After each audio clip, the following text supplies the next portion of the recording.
त्रिस्तरीय पंचायत राज व्यवस्था महाराष्ट्राने स्वीकारलेली आहे आणि जवळपास हे आदर्श आहे भारतामध्ये. आपली जर भारतातील पूर्वीची पारंपरिक म्हणजे पौराणिकात असू दे किंवा इतिहासात असू दे, आपली जी पंचायत राज व्यवस्था आहे ना, ती खूप स्ट्रॉंग होती. पूर्वी पंच असायचे गावामध्ये आणि हे निर्णय घेत होते आणि गावाच्या विकासाचे असायचे किंवा हिताचे असायचे. आणि ज्या वेळेला मी ग्रामसेवक या पदावर लागलो त्यावेळेला मला काहीच या पदाची किती गरिमा किती मोठी आहे, ग्रामसेवक एक काही करू शकतात हे थोडंसं कमी जाणवतं. त्यानंतर मला माझे जे अधिकारी वर्ग होते, माझे जे गटविकास अधिकारी म्हणून डॉक्टर विजय घोरपडे म्हणून माझ्याकडे होते आपल्या पंचायत समितीला इस्लामपूरला वाळव्याला.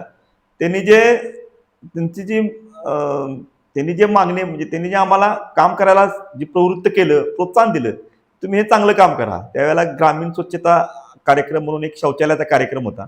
माननीय आपले अण्णासाहेब डांगे मंत्री महोदय होते त्यावेळेला. त्यांनी तो शौचालय बांधकामासंदर्भात कार्यक्रम खूप छान कार्यक्रम आणला होता आणि त्या कार्यक्रमामध्ये सुद्धा खूप वाटायचं लोकांनी शौचालय बंद त्याचं महत्त्व आम्हाला कळालं की बाबा स्वच्छतागृह किती महत्त्वाचं आहे. त्यामुळे आम्हाला वाटतं की 100% ह्यात आपण भाग घ्यावा आणि खूप चांगला आहे, पुण्याचं काम आहे.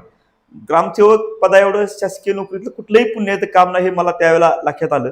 त्यानंतर आमच्याकडे एक डेप्युटी सीओ होते, उपमुख्य कार्यकारी अधिकारी म्हणून डॉक्टर मल्लीनाथ कलशेट्टी म्हणून होते आणि ते ग्राम स्वच्छता अभियानाचे संत गाडगेबाबा ग्राम स्वच्छतेचे प्रणेते होते आणि त्यांनी जे आम्हाला काम कसं करावं किंवा नियोजन कसं करावं आणि खूप अडचणी होत्या त्यावेळेला, लोकांच्या समस्या होत्या, लोकांना त्यात प्रवाहात आणणं पण खूप अवघड होतं.